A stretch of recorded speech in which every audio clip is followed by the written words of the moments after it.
तो ये सुनकर उन्होंने बोला आप इलेक्शन लड़िए।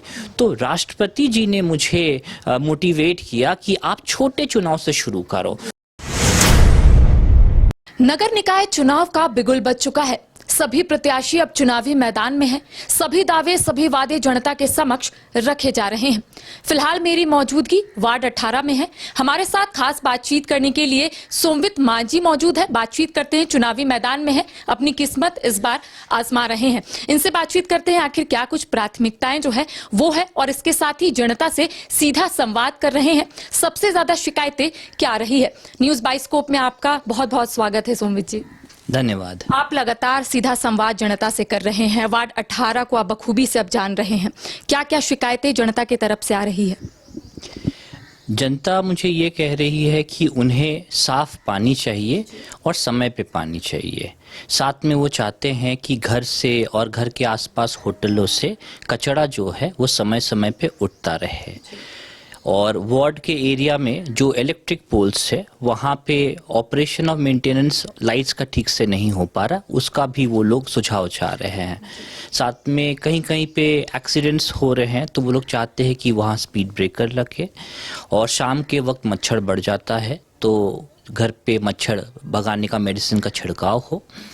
एंड किसी किसी जगह पे वो लोग चाहते हैं कि सुरक्षा बढ़े, क्योंकि स्नैचिंग होता है तो पेट्रोलिंग और समय समय पे हो तो उससे उन लोग को राहत मिलेगा। कई जगहों पर हमने देखा कि स्ट्रीट लाइट की भी सुविधा नहीं है।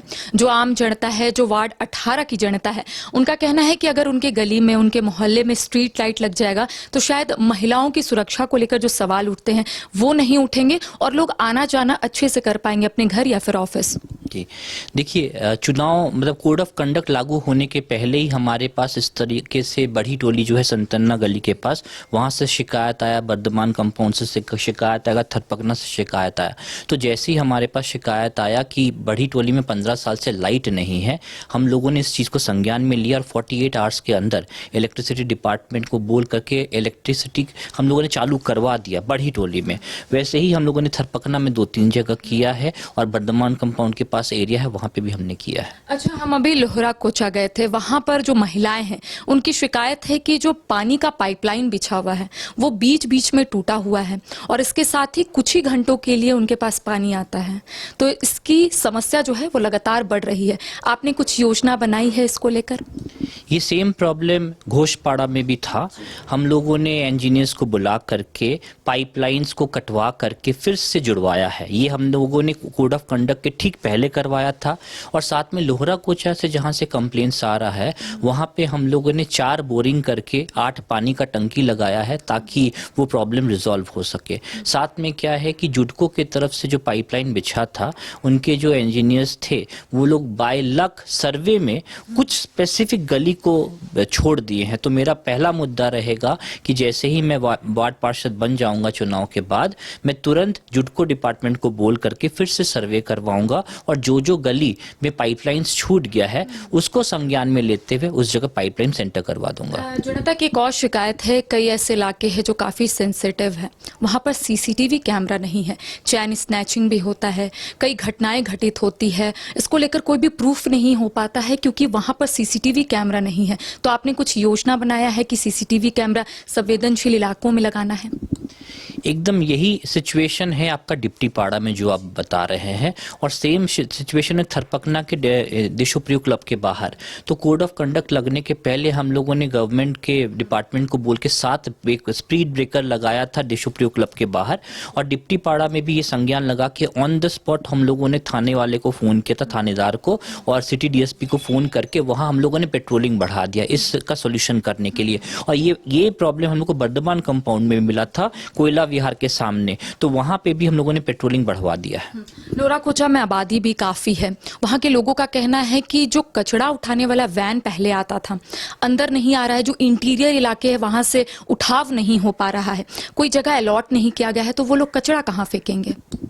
देखिए, नगर निगम का रूल क्या होता है, वो लोग एक रोस्टर बनाते हैं कि ये साइज का गाड़ी इस गली में इतने बजे वीक में इतने दिन जाएगा। तो जैसे ही मैं पार्षद बन जाऊंगा, सबसे पहले सिटी मैनेजर को बुला करके उस एरिया के हिसाब से हम लोग रूट चार्ट बना देंगे और वहाँ पे कचरा उठाने का फ्रीक्वेंसी को बढ़ा देंगे और ये भी मॉनिटर करेंगे कि कौन सा साइज का गाड़ी जा रहा है, क्योंकि जो ई व्हीकल्स होते हैं या जो व्हीकल्स होते हैं वो उसमें ना पुराना होने के कारण से वो लोड नहीं ले पाता, तो चढ़ान वाला जगह या पतला उबड़ खबड़ जगह वो एंटर नहीं करते हैं। यही सेम प्रॉब्लम हरिओम टावर में जो ब्लॉक नंबर बी और ई साइड है जो नीचे तरफ है वहां पे वो लोग नहीं कर पाए, तो हम लोगों ने नगर निगम में बोला कि अब गाड़ी चेंज करिए, नए गाड़ी दीजिए ताकि ढलान और चढ़ाई वाला जगह वो लोग जा सके। ये हम लोग करेंगे। वर्धमान कंपाउंड हो या फिर कई ऐसे इलाके हैं जहां पर सड़कें जो है वो जर्जर हैं, जो लोग हैं वहां पर रहते हैं उनका कहना है कि आए दिन दुर्घटना होती है, तो अगर सड़क अच्छे से बन जाएगा तो शायद उनकी आधी परेशानी जो है वो खत्म हो जाएगी वहीं पर। ये सेम प्रॉब्लम आपका वार्ड 18 में लाइन टैंक के पास गोपालगंज है, जहाँ पे ढलान है और पानी का लीकेज के कारण सड़क टूट चुका है। अभी आचार संहिता लगने के 3 दिन पहले हम लोगों ने सांसद कोटे से वहाँ शिलान्यास किया और वो पूरा रास्ता हम लोग फिर से बना रहे, तो इस तरीके से हम लोग वहाँ पे भी रास्ता बना देंगे। क्या क्या प्राथमिकताएं रहेंगी, लेकिन इससे पहले ये मेरा सवाल रहेगा कि कई लोग चुनावी मैदान में है, वार्ड 18 की बात करेंगे, कई लोग अपना विजन के साथ, मुद्दे के साथ जनता के बीच में जा रहे हैं। आपका मुद्दा उन लोगों से कैसे अलग है, लोग आपको क्यों वोट करेंगे?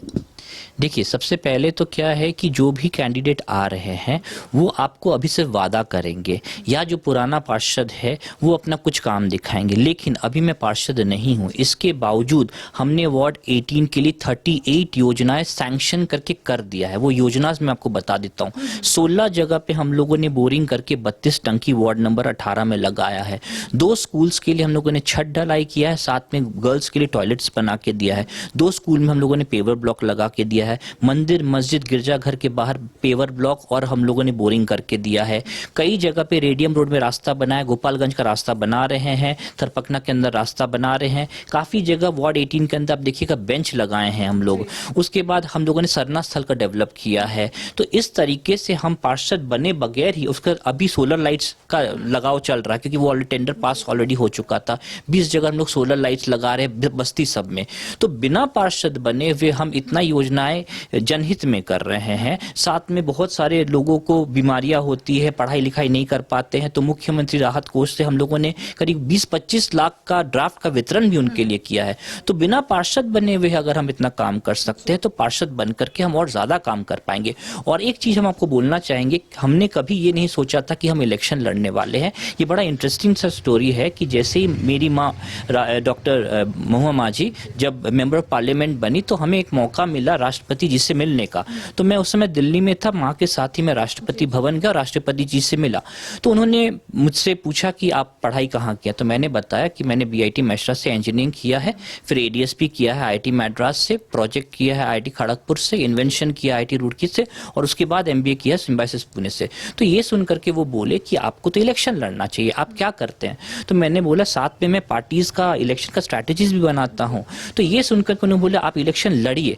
तो राष्ट्रपति जी ने मुझे मोटिवेट किया कि आप छोटे चुनाव से शुरू करो। तो उनका बात और उनका मार्गदर्शन से मैंने निर्णय लिया कि मैं इलेक्शन लड़ूंगा और एकदम छोटे स्तर से इलेक्शन लड़ूंगा। तो माननीय राष्ट्रपति जी के कहने पे मैं ये इलेक्शन लड़ रहा हूँ पार्षद का। कई जगहों पर नाला जो है वो खुला है, कवर्ड नहीं है, उसके ऊपर स्लैब नहीं है। कई मर्तबा आपने वो खबर भी सुनी होगी कि कई छोटे छोटे बच्चे जो है वो बह जाते हैं, दुर्घटना हो जाती है। तो उन स्लैब को लगवाने या फिर कवर्ड करने के लिए आपकी कुछ योजना है? बहुत अच्छा क्वेश्चन आपने पूछा है। एक बड़ा ड्रेन चलता है जो कि आपका वेंडर मार्केट के सामने से एक बड़ा ड्रेन लाइन टैंक होते हुए चड्री होते मतलब गोपालगंज होते हुए चड्री होते हुए मुंशीकार मोहल्ला होते हुए डंगरा टोली होते हुए कांटा टोली होते स्वर्ण रेखा नदी जाता है। ये एक मेजर ड्रेन है और इसमें वाटर लॉगिंग का प्रॉब्लम बहुत हो जाता है। हम लोगों ने क्या किया, 3 डिपार्टमेंट्स आरसीडी, नगर निगम और ऐसे 2-3 डिपार्टमेंट्स को लेकर लाइन तला वाला सर्वे कराया। लोगों के कहने पे सर्वे कराने के बाद इसका टेंडर भी हो गया। तो मैंने इसका ध्यान रखा है कि नाली बने और ढक्कन बने। इसका टेंडर ऑलरेडी हो चुका है, आचार संहिता के बाद वो काम भी शुरू हो जाएगा। आपकी क्या प्राथमिकताएं रहेगी जब आप जीत कर आएंगे? तो आपने सोचा होगा कि टॉप 3 काम सबसे पहले करेंगे, मूलभूत सुविधाएं जो है वो यहाँ की जनता को देंगे। तो क्या टॉप 3 काम आप करेंगे सबसे पहले अगर आप जीतते हैं तो? सबसे पहले पानी के कारण से, बरसात के कारण से जो वाटर लॉगिंग होता है, तो मैं सीवरेज ड्रेनेज पे काम करूँगा।